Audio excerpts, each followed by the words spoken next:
bagay sa ating sarili, sa ating pamilya. Pero matagalan man,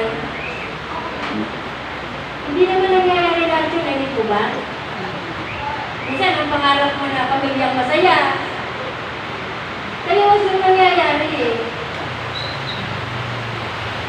Isang bagay na hindi ko nagpapasalamat ko sa Panginoon, kahit maraming pangit na nangyayari, mabuti pa rin ang Diyos.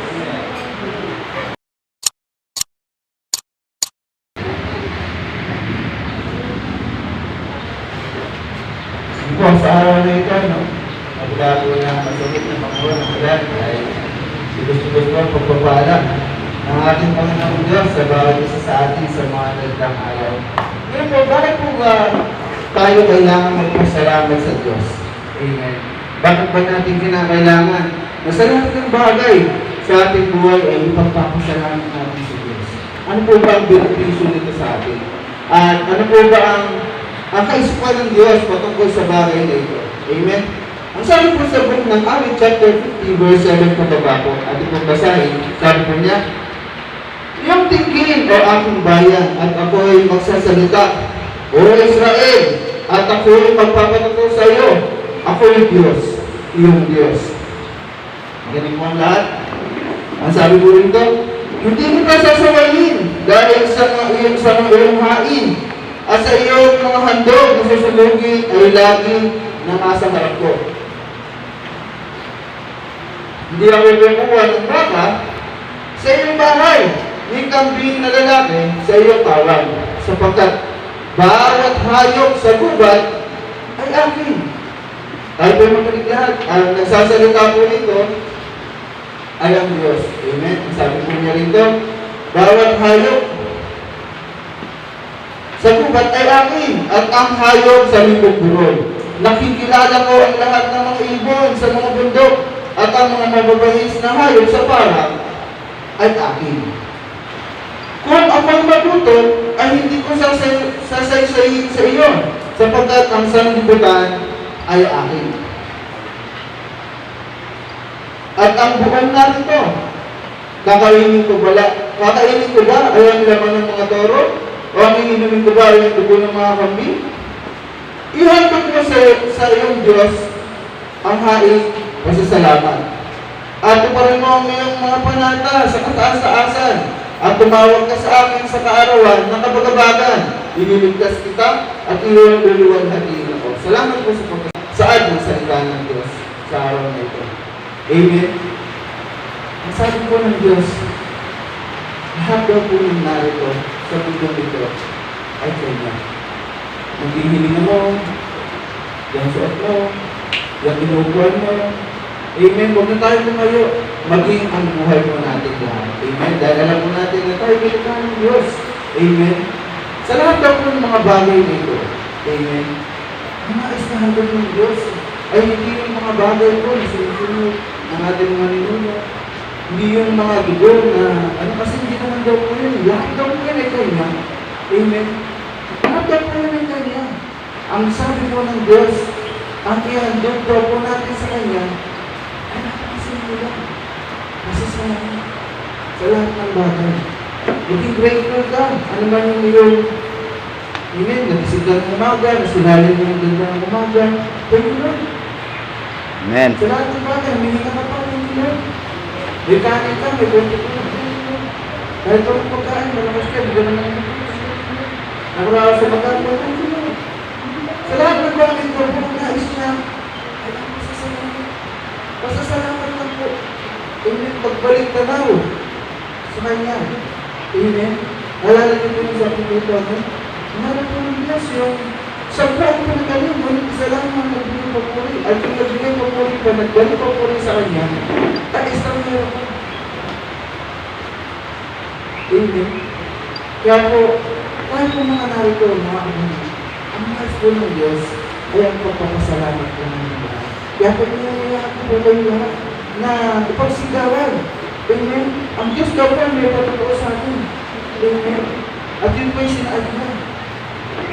Sinaad niya po rin ito yung kanyang hinain sa bayan ng Israel. Amen. Na hindi daw po yung kailangan niya. Ang kailangan niya po, ay pasasalamat. Kaya naman kapatid, nangyayaman ng Diyos na magpasalamat sa kanya sa araw nito. Amen. Sino pang may nais, inahin po natin ang mga kapatid. Walang pa po natin ang buhay ng Diyos sa buhay ng mga mga. Pagpalang umaga po sa lahat. Ako sila sa ulan na naman. Ako'y nagpapasalamat sa Diyos. Siguro lahat naman tayo nakakarap na araw-araw masaya. Amen? Araw-araw na mapayapa ang buhay. Marami tayong mga pangarap na magagandang bagay sa ating sarili, sa ating pamilya. Pero magkagayon man, hindi naman nangyayari lahat yun, hindi po ba? Minsan, ang pangarap mo na pamilyang masaya, kaliwas yung nangyayari eh. Isang bagay na hindi ko nagpapasalamat ko sa Panginoon, kahit maraming pangit na nangyayari, mabuti pa rin ang Diyos. Kasi sa kabila ng mga pangit ng sitwasyon na nangyayari sa paligid mo, sa pamilya mo, may maganda pa rin naman ginagawa ang Diyos. Masasabi mo na, siguro kung hindi dumating yung buhay mo sa Panginoon, hindi ko alam kung nasaan ako ngayon. Amen. Hindi ko sinisiraan yung aking mga anak, lalo na anak kong dalawang babae, lalaki pinakamabait, mas malakas pa yung loob nila magmalaki sa akin. Pero ang sabi ko sa sarili ko, sabi ko sa kanila, may Diyos naman. Amen. May Diyos naman. Kung hindi ko kayang sumaya sa buhay ko ngayon dahil sa inyo, may panahon ng Diyos yan para sa ating lahat. At hinihintay ko yung palagi araw-araw sa buhay ko. Amen. Wala kang karapatan mapagod, wala kang karapatan maibig. Ang karapatan lang na binigay siya ng Diyos ay maghintay at magtiis. Yun yung po yung buhay ko sa Panginoon. Kaya, salamat sa Panginoon sa kabila ng mga panig na nangyayari na yan. Hawak pa rin ang Diyos yung aking kapayapaan. Amen. Sa Kanya po ang lahat ng Panginoon. Amen. Kung paraanan po ng Diyos ko, amen. Kung paano po niya tayo pinatatatag sa buhay niya. Amen. Ganun po talaga eh. Sabi po sa 2 Corinthians chapter 5 verse 11, hindi po yung mga bagay na nakikita natin dito, ang kailangan daw po makawan natin, ating pananampalataya. Walk by faith, walk by sight. Yun po yung magkalapit. Kasi kung titignan po natin lahat ng mga bagay, sa ating nakikita, amen. Wala po tayo makakasin. Lahat na lang mapapansin natin. Pero kung lalakaran po natin, ay ang ating pananampalataya, amen, at hindi yung mga bagay na ating nakikita. Dito ba? Nandun po yung pagsama ng Diyos. Amen. Pagtiwala po sa Diyos ay nakakapaging bagay niya. At yung pagparaanan po niya ay kakaiba. Di ba kakaiba? Dahil siyempre, minsan, nagpapray ka ng kaginawaan. Lalo bumibigat. Yung pala, tinitest ka na. Dumadaan ka, dinadala ka na kung totoo mo na ng pagkakaroon. At sa ganun parang kapag pinapagtagumpahay mo, sobrang ginawa. Nagpapray ka ng maayos na mga kasama, binibigyan ka ng mga kasamang kasaway, pero nananalangin ka rin naman ng pagmamahal. Sa ganung bagay, may papakita mo yung pagtitintay sa mga bagay, pasensya sa mga kasama mo, lalo na sa ating tahanan, diba? Pero magkagayon man, sa paglipas ng panahon, sa pagpaparamdam sa kanila ng mabuti ang Diyos, amen. Ang pagpapalik po ng pagmamahal ay talagang lubang sobra na natin mararanasan kapag naunawaan na ng ating mga kasama kung ano ang uri ng pagmamahal ba kailangan natin iparana sa mundo nito. Amen. At sa oras po ito, nahihiyang ko po ang isa sa atin. Amen. Nagpasalamat mo sa Diyos sa mabubuting bagay po na kanyang ginawa sa ating buhay. Pero baka po natin ang buhay ng Diyos sa buhay ng Diyos. Para ay maganda sa akin. Sa akin nagpapasalamat po ako sa Panginoon. Tunay na po nakakabuti ng Diyos. Talagang buhay ang Diyos. Kasi talagang yung aming kapatid, hindi na talaga nararamdaman. Kasi kung kayo nararamdaman lang, alam mo natin ang hindi nakakakilala nag-aalala sa Diyos. At sila ang nag-robo. Sobrang sakit. Yung puso natin talagang giniliwa. Pero talagang tunay na buhay ang Diyos sa bata ng nanay. At nagpapasalamat po talaga po ako sa Panginoon ng Diyos na ulit-ulit ako nagpapasalamat sa Kanya sa kanya, sa aking buhay, sa aming nagkana. Tunay na po buhay ang Diyos. Sabi ng Diyos sa mga wala ng sulatan na magtiwala tayo sa Diyos. Sa buong ating magiging sandigan. Salamat po sa Panginoon na sa bawat isa na Amen. po sa Diyos po lahat ang Panginoon. Pagtitiwala sa Diyos. Amen. Amen po yung mga bagay ko na iniwan sa ating halimbawa ng ating Panginoon Jesus. Sabi po yan sa 1 Peter chapter 2 verse 21 pababa po. Ang mga bagay ka po na nangyayari sa ating buhay. Amen. Sabi po rin, ang pagtitiis ng hirap ay bahaging pagkahirap sa atin ng Diyos. Sapagkat ng si Kristo daw po ay nagpata para sa atin, ay nag-iwan po siya ng halimbawa ng lahat. Dapat po natin nalubos na dalagan. Amen. Yung mga bagay po sa ating mga buhay mo.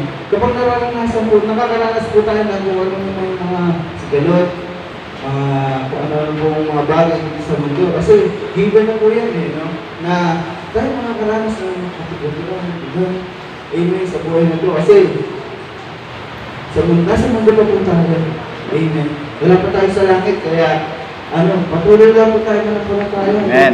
Para maranasan po natin yung haing pag-ibig na ipinaramdam ng Diyos sa atin. Yung mga kanyang pagpapala po na naghihintay sa atin sa kalimitan sa huling panahon po ng ating mga buhay. No?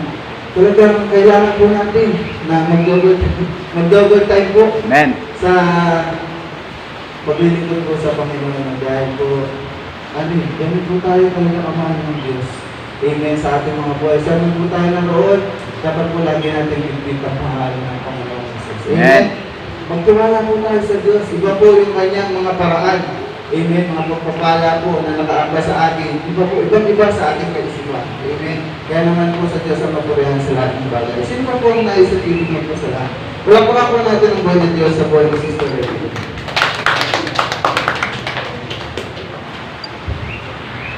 Kapasalamat lang po ko sa Lord. Una-una sa kaligtasan, sa pagsama ng Diyos sa buong pamilya ko mag-isa. And salamat din sa isang buong taon na sinamahan ako ng Diyos sa pag-aaral ko. At sa Friday po, gagraduate na ako, sure. Isa pa po, nagpapasalamat po ako sa Lord sa nakapasa po ako sa BSU. Hindi ko po alam Amen. Hindi ko po alam kung paano ako nakapasa kasi hindi ko din po alam yung mga sinagot ko sa entrance exam. Pero salamat, di man naman po sure kung makakapasok ako kasi may interview pa daw po. Pero salamat sa Diyos. Kung makapasa, salamat kung hindi ko alam kung may gagawin ng Diyos. Salamat.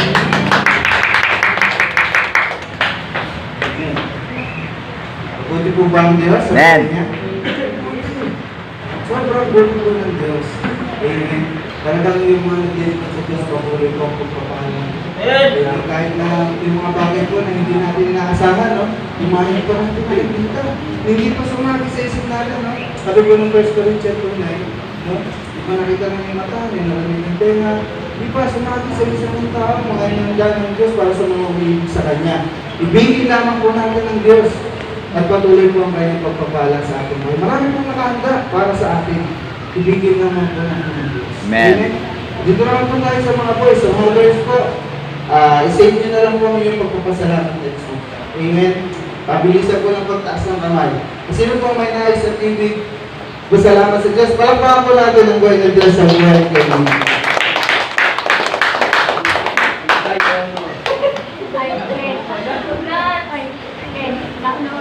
Ayun po.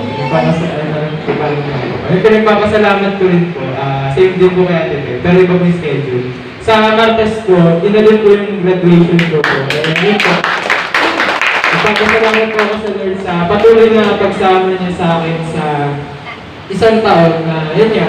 Maraming pagsubok, maraming ups and downs. Minsan kinakabahan kasi private school nga. Pero yun nga, kinaya. Then nagpapasalamat din ako kasi kahit na paano, nagkaroon po ako ng mga medals ko. Yun po, salamat po sa Diyos po. Pinagpapasalamat ko rin po kasi din po, isa rin po ako sa mga nakapasa din po sa Gold Shoe.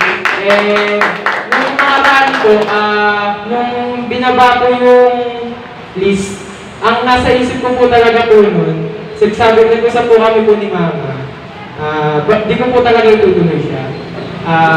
Ano po kasi, parang bala ko po is magtrabaho po muna, mag-ipon-ipon, tapos po, next year, doon po ulit mag-entrance exam. Pero, nung sa school po, nung kumuha po ako ng toga po, para po sa graduation, kinausap po ako ng dati ko pong advisor, sabi niya po, ipagpatuloy ko raw po. Kasi po, yung mga, iba pong mga estudyante po doon na nag-exam pero di po nakapasa, todo po sila po na po sila po doon, na nag-review, yun po, inaral po nila yun. Pero parang ano naman po, kasi po, parang ginujoke ko lang po. And yun po, binigyan niya po ako ng motivation na magpatuloy. Yun po, salamat po sa Diyos ko niyo. Amen. Praise God, no? Napakabuti talaga ng Diyos sa buhay ng bawat isa sa atin. Amen. Na talagang ubus ang pagsama niya, lalo na po sa mga naglilingkod sa Kanya. Amen. Sa patuloy po na umihigit sa Diyos, sa patuloy na sumasama sa Diyos. Amen. Ganyan po mga blessing. Amen. Ang mararanasan po ng nating lahat. Amen. Na patuloy po na naglilingkod sa Diyos. No? Mga medal pass graduation. Amen. No? Napakabuti po ng Diyos. Sige po, Amen. sino pa po ang may nais? Palakpakan po natin ang buhay ng Diyos sa buhay ng Diyos.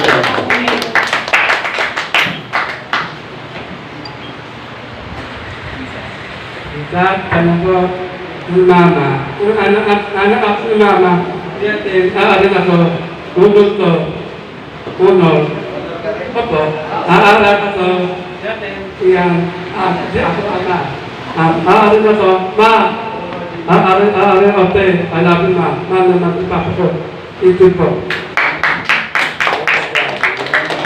Ano nga niya daw po kayo ito talaga, kapag tayo po patuloy sa Diyos, ipagmamahal po lagi natin na ipapakita. Amen. Maging sa buhay po ni Kuya Tonton, na walang mapayin, magpapasalamat sa Diyos sa bawat gawain po na ating Panginoon. Amen. Salamat po sa lalaki po. Salamat po natin ang buhay ng Diyos sa buhay ng brother dito.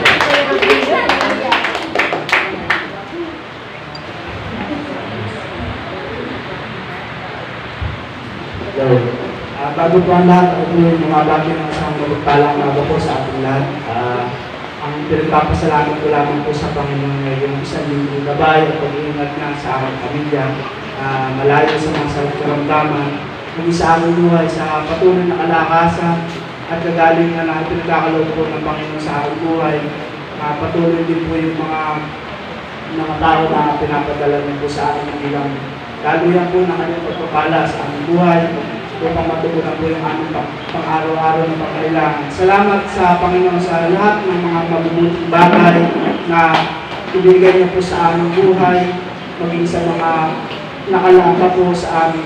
Totoo nga po talaga sa yung lahat ng sinasabi ng Panginoon na sundin lamang po natin yung kanyang mga ibigat nais upang yung mga kalooban niya po ay atin po makatara sa ating buhay. At yun lamang po. Sa Diyos po lahat. Amen. Amen. Praise God. Sa buhay po natin, no? Amen. Lubos po tayo ng pagtiwala sa Diyos. No? Lahat po ng mga bagay na nagiging mag-aamuan. Amen. Dahil alam mo natin ang Diyos natin ay magmamalasakit talaga sa buhay ng bawat isa. Dahil ang sinasabi sa 1 Peter 5:7 na lahat daw po ng ating mga bigat, ating mga suliranin ay itaas daw po natin sa Diyos sapagkat ang Diyos daw po sa ating mga mamalasakit. Amen. Sa ating pong buhay talaga kailangan po natin talaga ang Diyos sa bawat oras po at bawat minuto, bawat laban po natin sa ating mga buhay. Sa ating po tayo naroon, kailangan po natin ang Diyos. Amen. At sa oras po ito, kailangan po magpapasalamat. Ako po yung Diyos na nagpapasalamat sa Diyos sa lahat po mabubuting bagay na ilinulog na sa aking buhay. Gabi, hindi po na ako sa gawain, pero nga po, gaya po ng lagi mong sinasabi, alam ng Diyos kung hindi nasa puso ko, ako inaipin na naman sa trabaho, dahil po napakarami po ng aking pinuntahan. Yun po, mayroon pa po ako sa nabutas yung nabili na uli, naharap na po kami ng baha, naharap na kami ng kung ano, mga sagabal sa kalsada, magkagayon man ay narito po ako nagtutulong sa Diyos. Amen. At alam ko po na ano po yung pagsama ng Diyos sa lahat po ng mabubuting bagay po na ginagawa natin sa Kanya. At yun po sa pag-ingat niyo sa akin, sa aking pamilya, sa aking trabaho, yun nga po, lubos ko po talagang pinagpapasalamat sa Kanya. Gawin sa pag-ingat niya po sa lahat po ng kapatiran na narito, pagiging yung mga wala rin po, no? Ay lubos ko po pinagpapasalamat sa Diyos lahat ng mga blessing na natanggap natin lahat sa isang buong linggo. Sa Diyos po ang kapurihan sa lahat ng mabubuting bagay sa ating mga buhay. Sa Diyos po ang kapurihan. Salamat po sa Diyos.